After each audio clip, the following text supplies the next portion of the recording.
Jehovah. Soma maandiko haya katika kitabu cha Ufalme wa Pili mlango wa 4 mstari wa kwanza hadi mstari wa 7. A certain woman of the wives of the sons of the prophets cried out to Elisha, saying, Your servant, my husband, is dead, and you know that your servant feared the Lord, and the creditor is coming to take my 2 sons to be his slaves. So Elisha said to her, What shall I do for you? Tell me, what do you have in the house? And she said, Your maidservant has nothing in the house but a jar of oil. Then he said, Go borrow vessels from everywhere, from all your neighbors, empty vessels. Do not gather just a few. And when you have come in, you shall shut the door behind you and your sons, and pour into all those vessels and set aside the full ones. So she went from him and shut the door behind her and her sons, who brought the vessels to her, and she poured out. Now it came to pass, when the vessels were full, that she said to her son, Bring me another vessel. And he said to her, There is not another vessel. So the oil ceased. Then she came and told the man of God, and he said, Go sell the oil and pay your debt, and you and your sons live on the rest. Pia Bwana makofi ya juu, sema abera amen. Nataka tu kuzungumza asubuhi ya leo hii, mwendea mtumishi wa Mungu kwenye madhabahu ukiwa na imani yako. Unapoendea mtumishi wa Mungu kwenye madhabahu, uwe na imani yako, na pia ufunge mlango ambao uko nyuma yako. Jina la Bwana lipewe sifa. Hiyo ndio ishara ya kuunganika katika kiti cha neema, the throne of grace. Na mara kwa mara katika dunia hii unaweza tembea tangu zaliwe na uondoke katika dunia hii bila kugundua jinsi ya kuunganika na kiti cha rehema, the throne of grace. Tunasoma katika maandiko katika Ufalme wa Pili, ambapo mtumishi wa Mungu Elisha alikuwa anaongoza Israeli kama mtumishi wa Mungu aliyojawa na upako wa Bwana, because alielewa kutoka kwa baba yake wa kiroho Elijah, na alipomfuata basi aliambukizwa na upako wa Elia. Biblia inaniambia kwamba Elisha wakati alipokuwa anaishi, kuna mtu aliishi, a man that lived, pamoja na jamii yake katika nchi hiyo ya Israeli. Unapofuata hii Biblia story inasema kwamba mtu huyu alimwogopa Mungu, he feared the Lord. This man, the Bible had not actually covered the wife, but the wife is coming in the scene because mtu huyu alipata kuaga dunia na kafa. So when he died, aliwacha nyuma mjane na madeni. Bwana Yesu asifiwe. So ndugu huyu alipoaga alikuwa anampenda Bwana, despite the fact that alimpenda Mungu. Aliwacha nyuma mjane, watoto 2 na deni, vitu vitatu aliwacha nyuma. Kumbuka kwamba deni inaweza kusumbua. Na sasa maandiki nasema mtu huyu alipoaga dunia na watoto wake wakabaki na mkewe wakiwa ni wajane. The Bible says mama huyu alikuwa na mzigo, alikuwa na uzito katika moyo wake kwa sababu ya lile deni bwana yake aliwacha nyuma anapoaga kuondoka akiondokea. Inatendeka kwamba basi kwa sababu ya deni hao watoto wake watawekwa utumwani, because ule mwenye deni atakuja na wapeleke katika slavery. Now slavery, uelewe kwamba utumwa si kitu ya kwenda kwa muda mchache. And therefore in slavery ni kitu ambacho kinaweza kukua cha muda. Utumwa inaweza chukua muda sana. Kwa hivyo basi ikiwa watoto hawa wangechukuliwa na ule mtu ambaye angepeleka katika utumwani, basi maisha yao pale ingekaa kwa muda mrefu, na mama huyu basi angekuwa amekosa mzee wake na pia amekosa watoto. Kwa hivyo basi atabaki peke yake. Ni vema kumwogopa Bwana. It is good to fear the Lord. Kanisa, ni vema kumwogopa Bwana, kwa sababu unapomwogopa Bwana, wale wenye utawacha nyuma, hata kama hutakuwepo, watoto wako watakuwa wamelindwa na Bwana. They will be protected by God. Jina Bwana lipewe sifa. Unapomwogopa Bwana, unajenga madhabahu ya Mungu katika maisha yako, na hayo madhabahu haitahusisha wewe peke yako, pia ita involve pia watoto wako. So anytime watu wanapojengea Mungu madhabahu, then their sons or their children, they'll be protected by the altar ile mtu anajengea Mungu. Watoto wa mama huyu walikuwa in the process ya kuchukuliwa katika wakati mama huyu anamwendea mtumishi wa Mungu Elia. Walikuwa in the process ya kuchukuliwa waende kuwa mateka. Kwa nini wanapelekwa mateka? Nimesema kwamba it is a compensation ya ile deni ambayo baba yao aliwacha. Bwana Yesu asifiwe sana. Nataka nizungumze na mtu katika madhabahu haya. Pengine utanisikia, maybe your source of income is being planned kupelekwa katika mateka. Unaweza kuwa kwa mahali hapa, lakini kazi yako inapangwa kupelekwa mateka, captivity. You see, wakati kazi yako inapelekwa mateka, captivity, huwezi furahia hiyo kazi, because utakuwa kuwa katika mateka, unafanya kazi ukiwa matekani. Bwana Yesu asifiwe. In the process, mambo mengi inatendeka, kwa sababu imani yako inapotolewa katika maishani mwako, maana umeenda katika matekani, basi kuna vitu ambavyo vitapoteza katika maishani mwako kama ufahamu wako. Just because someone in your family may have taken a debt of somebody, na watu hao hawako tena, they are no longer alive. Kizazi kile ambacho hakiko na sisi, they are already dead, they are in the graves. Na kuna vitu walifanya, pengine alichukua deni na deni lake hakulipa.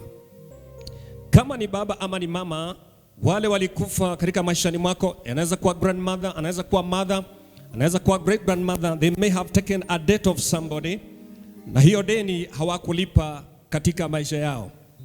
Walipokosa kulipa deni hiyo, ningependa ufahamu ya kwamba your life in the spirit itakuwa inalipa hiyo deni katika njia ambayo wewe mwenyewe hauwezi ukaelewa, because anytime you get the money it disappears or you remain in debts. That is how it involves you in the circumstances ile ambayo tunaishi katika nyakati za leo. Kuna kitu inaitwa roho ya madeni, spiritual debts, the spirit in the debt. Ile roho ambaye itakuwa katika ile deni ambaye uliwachiwa na mababu walikufa na hawakulipa madeni za wenyewe, inazaanga, it gives birth to something in life. You can give birth to a child. Katika maisha naona watoto wamebebwa, hata sisi tulizaliwa. In other words, maisha ya mwanadamu vile Mungu alitabiri kutoka mwanzo kwamba mwanadamu atazaa, ataconceive, and then you give birth to a child. Therefore, because in children we give birth, then hata katika maisha ya kiroho kuna kuwa na ile spiritual consumption, kuna kushika mimba ya kiroho. Na unaposhika mimba ya kiroho pia utazaa mtoto wa kiroho. Bwana Yesu asifiwe. A spiritual consumption inakuja ama inakuwa conceived kupitia dhambi. Wakati dhambi imeconceive katika maishani mwako, inatoa roho ambayo inazaa laana. Jina Bwana lipewe sifa. And therefore, mtu unaweza tembea katika maisha haya katika nyakati za mwisho watembea, lakini unatembea as a result ya kuzaliwa kwa laana. You've been born in a curse. Need you to understand something here. Now, for the widow woman, alikuwa na watoto wawili. She had two children, two sons. Hawa watoto wawili alishika mimba kwanza, ndiposa akawazaa baadaye. For sin inapoingia katika maisha ya mwanadamu, itakaa ndani, ijaminate a spirit ambayo utaconceive to a curse. The person who gave a debt was coming to take away, alikuwa anakuja kuchukua wale watoto wa mama huyu ili wawe ni watumwa. Jina Bwana lipewe sifa. Bwana Yesu asifiwe. Dhambi inapeleka watu katika utumwa. Ningependa uelewe hayo. Mtu huyu ambaye alikuwa na deni na mama huyu alikuwa anakuja kuchukua watoto wake awapeleke katika utumwani.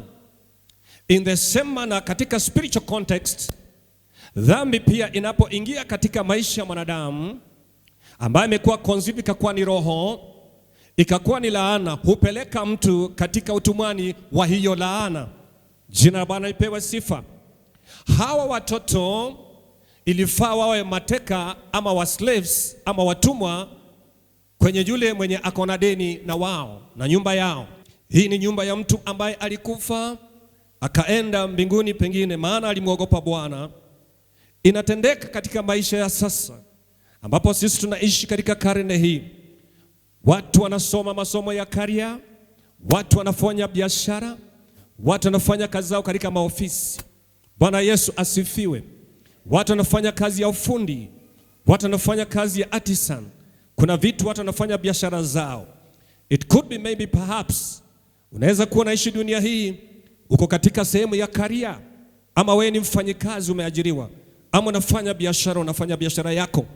Inawezekana kwamba vile umeanza kuingia katika kazi yako, maana umezaliwa na deni ambayo halikulipwa mahali.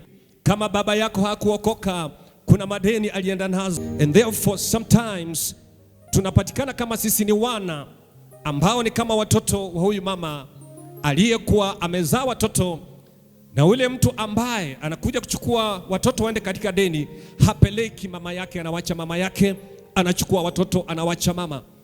You need to understand something here. We are products of our mothers. Bwana Yesu asifiwe. Na kama sisi ni matunda ya mama zetu, kuna uwezekano kwamba kuna mahali pengine wazazi hawakutenda mambo yao vizuri katika maishani mwetu. Tunapatikana kwamba sisi, mwenye deni anakuja kuchukua sisi atupeleke katika mateka kama utumwa. Na hiyo ndio maisha watu wengi wanakaa siku za leo hii. Until now you are working, lakini hiyo kazi haikusaidii, kwa sababu hiyo kazi unafanya, unaweza kuwa unafanya kazi ukiwa katika utumwani. So in slavery, that may not help you at any time. Praise the Lord. Unaweza kuwa pengine umeingia katika ndoa, lakini unapoingia katika ndoa, kwa maana mama yako ama wazazi wako waliopita wanaweza kuwa walikuwa wamechukua deni mahali. Inaweza kuwa ni deni ya dhambi, inaweza kuwa ni deni ya kawaida in the physical. Wanapochukua deni walikuachia kitu katika alama katika maishani mwako when you are being born. Unapozalia, basi ndoa hiyo yako inaweza kuwa inaishi katika laana, lakini uwezo ukafahamu vizuri, maana kuna shida katika hiyo ndoa. Inaweza kuwa shida katika vitu ambavyo umepata. Mungu anaweza kubariki na properties, lakini bado zinaweza kuwa na shida, kwa maana unaishi na laana katika hizo properties ambao Mungu pia amekwisha kupea. That is now we need to have a conversation kanisani leo. Unielewe vizuri na upate sababu kwa nini nimesimama hapa Jumapili ya leo kuongea na wewe. We have a conversation that God may heal your heart and deliver you from that spirit or that sin. Inaweza kuwa jambo yote hata in a family, kwamba watu wanakuwa na jamii inakaa ni nzuri, lakini they are operating under a particular curse. Why? And therefore the enemy Satan, who is the owner of the curse, would always want to ensure kwamba watu waishi na wamalizia maisha yao katika kung'ang'ana. And yet you end up in fear. Wakati unaanza maisha kung'ang'ana, unaingia katika uoga, unaishi katika uoga, because kwa sababu ya zile threats ambazo zinakuja kwako. Hautapata hii, hautainulia hapa, na utapata ile. Always remember to connect yourself to the throne of grace. Watu wengi wameishi katika kusumbuka, wataishi kutafuta suluhisho ya maisha yao kivyao, lakini Mungu anasema tutakapofika mahali pale tumekwama, tutafute suluhisho kutoka kwa Bwana. We must connect ourselves to the throne of grace. Ningependa ufahamu ya kwamba Mungu bado anatamalaki na bado anaongoza katika kiti chake cha rehema na kiti chake cha utukufu juu mbinguni. Pale hivi kuna vile anafanya na kule vile anaangalia vile serikali yake hapa duniani inapoongozwa na inapoendelea. Nataka uelewe jambo moja. This woman, even though she didn't have a husband, even though bwanake alimwacha nyuma, na madeni. Huyu mama bwana wake alikuwa amejenga madhabahu ya Bwana. Hiyo ndio kitu ambayo aliwachia kizuri peke yake. Alipowajengea madhabahu ya Bwana, inazima kitu yote ambacho kinaweza kuwa kimetokelezea katika anga ya kiroho kuja kuzuia maisha yako usonge katika hatua nyingine. Utaona tu katika maisha yako unapotembea katika dunia hii, unajaribu vitu zinakataa, hii inakataa, inakataa. You must come to a point and understand. Je, wale waliopita katika maisha yako waliwahi tengeneza madhabahu ama njia zao na Bwana zilikuwa nzuri? Tunasoma katika maandiko inasema kwamba mama huyu bwanake alikuwa anamuogopa Bwana, which means aliwachia ile kuogopa Bwana kama madhabahu katika boma yao. Bwana Yesu asifiwe. Hakuachia mali. Kuna wengine wanawachiwa mali, kuna wengine wanawachiwa magari, wengine wanawachiwa manyumba, wengine huachiwa mashamba, wengine huachiwa shares katika Nairobi Stock Exchange. Lakini nataka nione kwamba mzee huyu amewachia watu wake deni. He has left a debt behind to his family. And this family, because kuna deni, ile pesa wangepata wangelipa deni, na hata hiyo pesa yenyewe hawana, manake they have no money to pay. Sasa ni damu watalipa kupitia watoto wao kufanya kazi ya slavery. You can live in this world, in this end times you are living in today, kwamba kazi yako unafanya lakini inamwagika chini, hakuna faida kwa ile kazi unafanya. I want you to understand, whether umeajiriwa, whether katika biashara, anything can happen around you. The mistake ime originate from another place ambapo yafaa sasa wewe udeal nayo as it is now. Unapopatana mambo kama haya sasa, unadeal nayo kama wewe ni imekupata, maana wale wameenda wamezikwa hawako tena. Sasa ni wewe kupambana na maisha yako, because lazima uishi na pia watoto wako waishi na wasome na wasonge mbele. Vile mama huyu alitaka watoto wake waishi naye until wafike mahali ambapo watakuwa ni watu ambao wanaonekana. In verse number 1b, the Bible says, tusome katika lugha ya Swahili, Wafalme wa kwanza chapter 4, wa pili chapter 4 and verse number 1. Basi mwanamke mmoja miongoni mwa wake wa wana wa manabii alimlilia Elisha.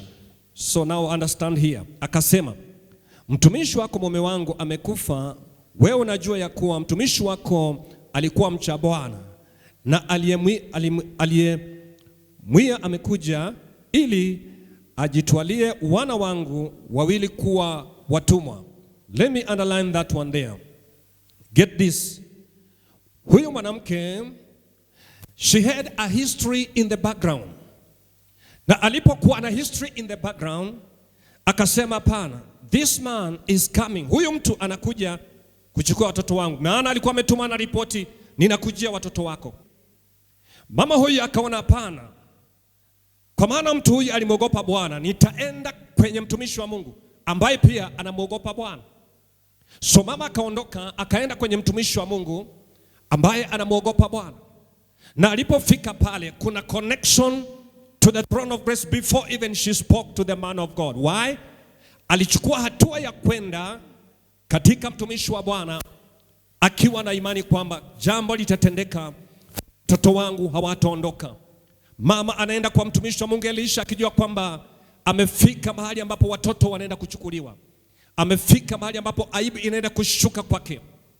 Kama watu wanakuja kubeba vitu, kama ulichukua loan kwa mfano, uko na deni na benki, na wale auctioneers they are coming kuchukua vitu katika mahali pako, itakuwa ni aibu katika pale unafanya biashara, itakuwa ni aibu katika village, na hata na watoto wako watachekelewa.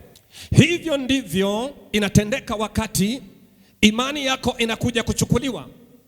Ile roho wako mtakatifu uliokuwa umejenga kwa siku mingi anakuja kuchukuliwa. Itakuwa ni aibu kwako katika ufalme wa Mungu kama ulikuwa umeokoka katika Bwana. Praise the Lord somebody. Mama huyu akaondoka kwa maana alijua ni kanisani atapata msaada.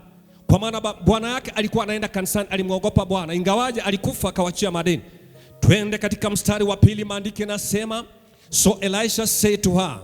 Elisha akamwambia, nikufanyie nini? Niambie na kitu gani nyumbani? Akisema, mimi mjakazi wako sina kitu nyumbani ila chupa ya mafuta. It is a conversation that I want everybody to be awake and understand what I want to say. Unapoenda kwa Bwana kwa sababu umechapwa katika maisha yako, umepigwa katika maisha, unateseka katika maisha. As you come to the church, as you come to see the man of God in the church, unakuja ukiwa vipi? At the background yako unakuja ukiwa uko namna gani? Hapo ndipo nataka tuangazie mwanamke mjane. Elia anamuuliza mama, uko na nini? What do you have? Mpendwa, tumekuja kanisani leo, lakini sasa kuna uwezekano kwamba umekuja kuombea Bwana akubariki katika jambo fulani. Kuna uwezekano umekuja kanisani ili Bwana aweze kuinua katika sehemu fulani. Lakini nakuuliza, je, uko na nini? Sisemi kwamba utewe pesa, hapana. Nataka ufahamu kile ambacho uko nacho wewe unapotoka katika nyumba yako. Bwana Yesu asifiwe sana. Unapotoka nyumbani ukija katika nyumbani mwa Bwana Jumapili once in a week, what do you have in your house? The woman said, mwanamke akasema, ila tu ni chupa ya mafuta ambayo niko nayo. Chupa ya mafuta. Ninajua uko na kibeti ambayo inakuanga na pesa na inaweza kuwa haina pesa. Kana hiya bera, amen. Ninajua una mahali unawekanga unga yako na inaweza kuwa haina unga ama sukari ama majani. Kuna mahali kwa benki yako ambao unawekezanga pesa zako zikiwa nyingi sana, zinaweza kuwa hazipo kwenye ile benki, kwa ile account. Bwana Yesu asifiwe. As you come to the man of God, what do you have? What is your vessel?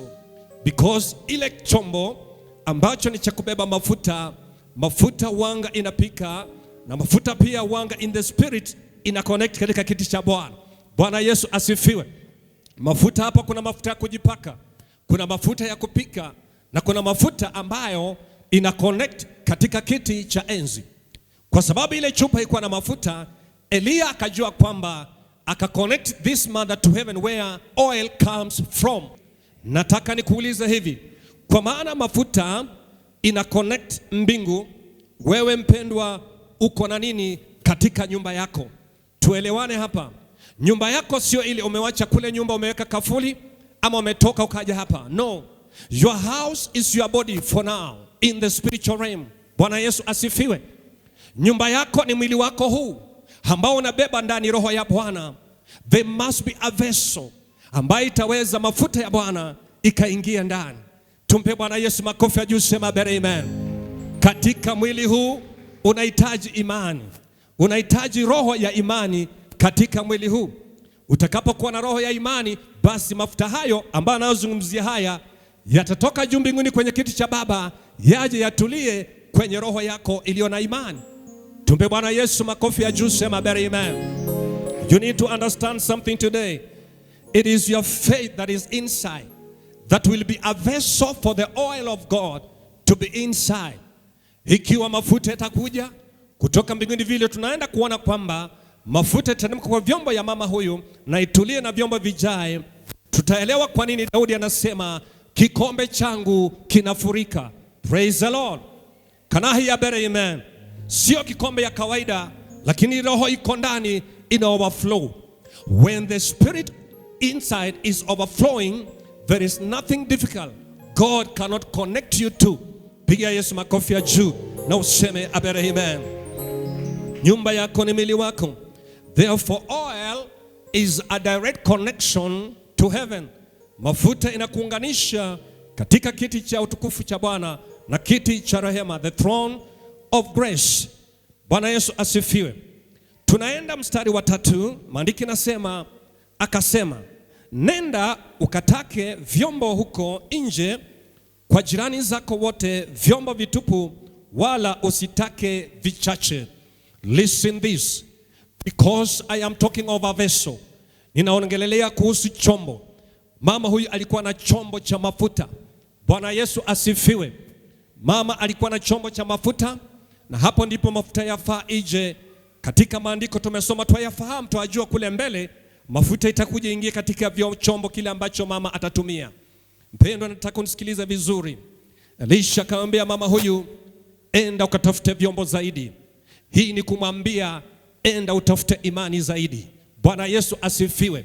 Enda kwa majirani, wajua kwamba haunanga pesa, haunanga kitu, haunanga mafuta. Pengine mikebe utaenda kuuza kwa wale wanauza ile scrap ama vyuma ukapata pesa. Mama kaenda kwa majirani akachukua, akaomba, akatuma watoto wakaomba, kila kitu wakaomba. Ni nini mama alikuwa anafanya? The lady was increasing her faith in God. Vile Elisha alimwambia, alichukua, she obeyed the word of God. She obeyed the word of the servant of God. na akaenda kuteka vyombo. Katika kuchukua ile vyombo ni imani alikuwa anaongeza juu. Akipata mkebe kwa jirani, ameongeza imani juu. Akienda kwa jirani mwingine apate mkebe, imani inaongezeka juu. Because her faith is going to connect her to heaven. Akajaza mikebe kwa nyumba, akawa na imani kubwa sana kwamba hizi vitu nimeambia nilete kwa nyumba, pengine hakujua nini inaenda kutendeka, but I can believe ya kwamba alipopanga mikebe, hivyo ndivyo mikebe zilikuwa nyingi, hivyo ndivyo imani yake ilipokuwa inainuka. Unapoinua imani yako mpendwa, una attract the throne of grace. Kuna connection inakuanga inajengwa katika kiti cha enzi cha Bwana. Verse number 4 inasema, kisha uingie ndani, ukajifungie mlango, wewe na wanao, ukamiminia mafuta vyombo vile vyote, navyo vilivyojaa ukavitenge. Jina la Bwana lipewe sifa. Shutting the door. I want to come now to the point. A door is your heart. Kumbuka kwamba nyumba yako ni mwili huu, na mlango itakuwa ni moyo wako. Bwana Yesu asifiwe. Praise the Lord. Kama hii ni nyumba yako, moyo wako ni mlango wako. Maandiko yanasema kwamba Elia akamwambia mama huyu, akampea another instruction kwamba utakapopata vyombo zote, ingia katika nyumba, funga mlango. Leo katika huduma hii, katika madhabahu haya, ikiwa utaelewa neno hili, kuna mlango itafungwa kwa jina la Yesu Kristo katika maisha yako, katika maisha yako, katika roho yako. Kanisa semeni abera amen. Moyo wako ndio mlango ambapo dhambi huingilia, ambapo adui huingililia kuja kuharibu imani yako. Ukiokoka umeingia kwenye lango la Bwana Yesu Kristo. Maana amesema katika Yohana 10:10, I am the door. So the moment you get saved, Jesus comes in your heart and settle there. So your house, ama nyumba yako, mwili huu, maisha yako inakuwa ni maisha kuishi katika imani. Because kama umeokoka, hauishi kwa bahati, unaishi kwa sababu ya imani. So you live by faith as you hear the word of God every Sunday, every time, every now you read the Bible. Unapoisikia neno la Bwana, unapolisoma neno la Bwana, inaingia katika moyo wako, a storage place. And therefore pia vile vile dhambi inapoingia huingilia katika moyo wako. Inapoingilia katika moyo wako pia inaenda kutatiza the faith you have, the spirit you have. Because imani inashikika katika ile roho ya Mungu ambao umempokea Yesu iko ndani. Na Yesu akasema kwamba hamtabaki bure, nitawachilia Roho Mtakatifu ambaye atawasaidia, atakuwa mfariji wenu. According to the Bible, if the Spirit of God is inside, faith itajengwa kupitia imani ulioko nayo as you receive the word of God kwa imani ambayo uko nayo. Wewe ni Mkristo because you are Christian by faith. Umekuwa Mkristo kwa imani. Bwana Yesu asifiwe. Umeokoka kwa imani. Bwana Yesu asifiwe. So unapookoka katika imani, hapo ndipo mambo inaanza. Unakuwa connected now, unapofunga mlango wa dhambi katika maisha yako. When you close the door of sin in your life, you now get connected to the throne of grace. So as you raise your faith, unapoinua imani yako, basi kuna mfereji ambayo itatoka katika moyo wako, i-connect kiti cha rehema cha Bwana, the throne of grace. Na hapo ndipo tunaomba, Mungu nipe the grace. When now you have closed the door for sin in your life completely, umefunga mlango wa dhambi katika maisha yako kabisa kabisa, unafungulia mfereji ama pipe inatoka katika moyo wako, ina connect mbinguni katika roho. So unatembea, lakini rohoni mwako kuna mfereji ambayo imeunganika katika mbingu ya Bwana. Na hiyo ndio inasema kwamba katika anapofungulia, mafuta inakuja na inajaa katika moyo wako. You become so rich in the grace ya kwamba hata ukiwa kazini unapata neema na mfanyikazi wako. Unapofanya biashara unapata neema na biashara yako, because moyo wako imejawa mafuta ya mbinguni, umekuwa connected in the throne of grace. Can I hear a better amen, child of God? Bwana Yesu asifiwe. Kuna kitu ya kulinda katika maisha yako, ni moyo wako. Linda moyo wako isiingiwe na dhambi. Linda moyo wako isiingiwe na madudu. Wakati moyo wako imelindwa vizuri, basi utakuwa tajiri wa imani. Na unapokuwa tajiri wa imani, basi mafuta iko na mahali penye itashikika. Na kama mafuta itashikika ndani, basi utaingia mahali utakaribishwa. Utaingia mahali utakubalika. Utaingia mahali utainuliwa.